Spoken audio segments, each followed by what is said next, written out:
नमस्कार दोस्तों and welcome to my channel. आज है day number 6 of pedagogy of English. English language जो है इसके अंदर 26 हमारे लेटर होते हैं जिन्हें हम अल्फ़ाबेट कहते हैं। अल्फ़ाबेट के अंदर हमारे 26 लेटर आते हैं। अगर आप अल्फ़ाबेट्स कहोगे तो वो लैंग्वेजेस को यहाँ पे डिनोट करता है। अब ये जो 26 हमारे पास लेटर होते हैं इंग्लिश के अंदर, उनसे हमें 44 साउंड रिसीव होते हैं।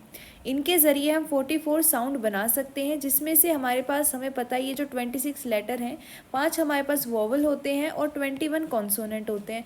अब ये जो 5 वोवल होते हैं इनसे हमें 20 साउंड मिलते हैं और जो 21 कॉन्सोनेंट है इनसे हमें 24 साउंड मिलते हैं। तो टोटल हमारे पास 44 साउंड हो जाते हैं।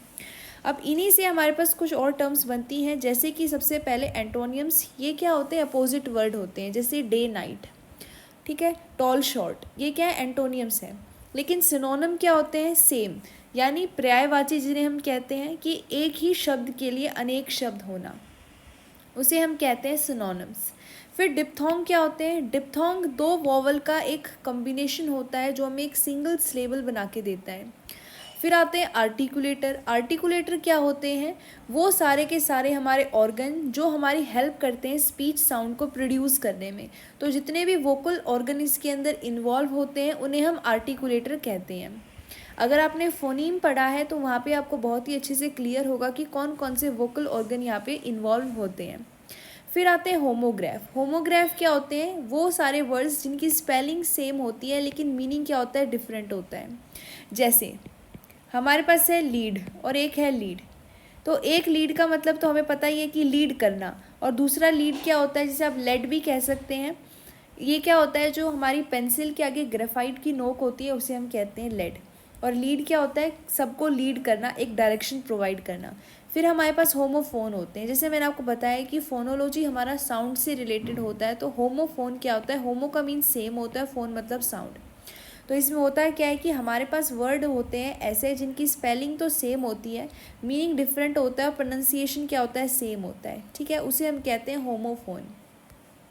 इसके बाद हमारे पास मिनिमल पेयर होते हैं, या फिर जिन्हें हम यहाँ पे कॉन्ट्रास्टिव भी कहते हैं और या फिर मिनिमल पेयर कहते हैं। ये क्या होते हैं हमारे पास? इनके अंदर सब कुछ सेम होता है लेकिन सिर्फ और सिर्फ एक लेटर का डिफरेंस होता है, उसे हम कहते हैं यहाँ पे मिनिमल पेयर। इनमें क्या होता है? ये पूरे एग्जैक्टली सेम स्पेलिंग होती है लेकिन सिर्फ और सिर्फ एक जो लेटर होता है वो डिफरेंट होता है।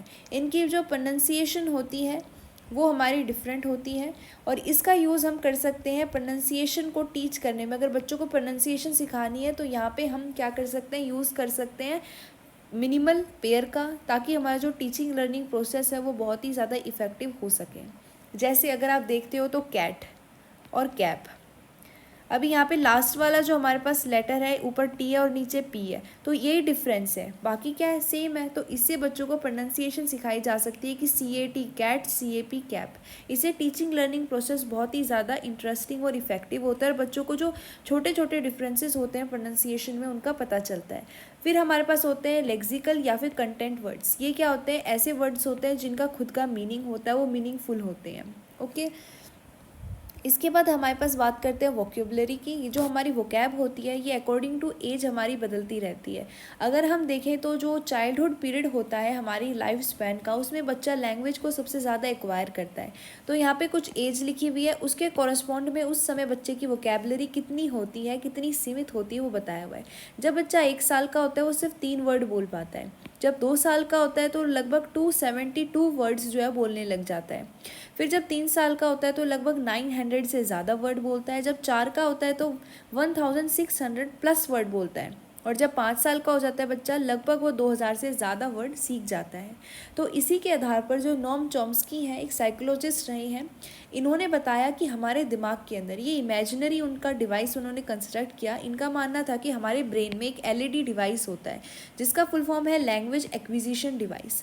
इनका मानना ये था कि जब बच्चा 5 साल का होता है तब तक बच्चे का जो ब्रेन होता है वो फुली डेवलप होता है। तो उस समय ये जो LED डिवाइस होता है बहुत ज़्यादा हेल्प करता है बच्चे की अलग अलग वोकेबलरी लैंग्वेज को सीखने में। तो इनका मानना ये था कि 5 साल तक का जो बच्चा है वो लैंग्वेज को बहुत ही अच्छे से एक्वायर कर सकता है, अडेप्ट हो जाता है लैंग्वेज से।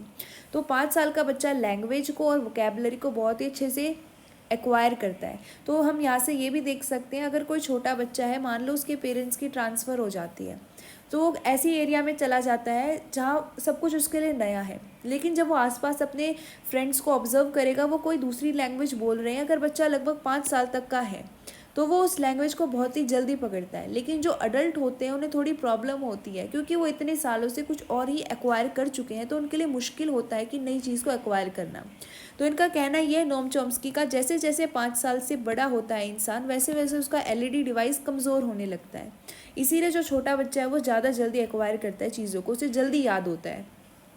और इन्होंने ये भी कहा कि हमारे ब्रेन के अंदर जैसे एलईडी डिवाइस है, इनका मानना ये था कि जो ग्रामर होती है वो यूनिवर्सल टाइप की भी होती है और जनरेटिव भी होती है। यूनिवर्सल का मतलब होता है कि सब जगह जो चीज़ लागू हो। तो इनका मानना ये था कि कुछ ग्रामर ऐसी होती है जो हर एक लैंग्वेज में सेम होती है, ठीक है। तो सभी लैंग्वेज के कुछ ग्रामेटिकल जो रूल होते हैं वो सेम होते हैं, ये इनका मानना था। इसी को इन्होंने कहा था यूनिवर्सल ग्रामर। इसके बाद इन्होंने बात की थी जनरेटिव ग्रामर की, जनरेट करना यानी खुद ही डेवलप करना। तो इनका मानना ये था कि जब बच्चे के अंदर एलईडी डिवाइस होता है उसके ब्रेन में, तब वो उसकी हेल्प से नेचुरली एक्वायर कर सकता है ग्रामर को। जैसे वो कभी ये नहीं कहेगा, बहुत ही कम ऐसे चांसेस होते हैं कि वो मम्मी को जो हमारे पास शी के लिए यूज़ होता है उसको ही में यूज़ करे या ही को शी के लिए यूज़ करे, ठीक है। वो कभी ऐसे नहीं बोलता कि मेरी मम्मा अच्छा है, वो हमेशा ये बोलता है मेरी मम्मी अच्छी है। तो इससे पता चलता है कि बच्चा ऑलरेडी एलईडी की हेल्प से क्या करता है, ग्रामर को जनरेट करता है। तो इन्होंने हमारा जो ब्रेन है इस तरीके से उसको डिवाइड किया था। ये हमारा ब्रेन है तो इन्होंने लेफ़्ट साइड और राइट साइड में इसको डिवाइड किया है। इनका मानना ये था कि जो राइट साइड है वो हमारी क्रिएटिविटी, कल्चरल एक्टिविटीज़ को डिनोट करता है, कि राइट साइड का ब्रेन है इसमें इस प्रकार की एक्टिविटीज़ होती हैं जैसे क्रिएटिविटी। और जो लेफ़्ट साइड होता है इसमें जितनी भी हायर ऑर्डर थिंकिंग स्किल होती हैं जैसे लॉजिकल, ये सारी की सारी लेफ्ट साइड होती हैं। इसको हम ऐसे लर्न कर सकते हैं, L for left, L for logical, और राइट से आप क्रिएटिविटी को लिंक कर सकते हैं, ठीक है। तो आज के लिए इतना ही, धन्यवाद।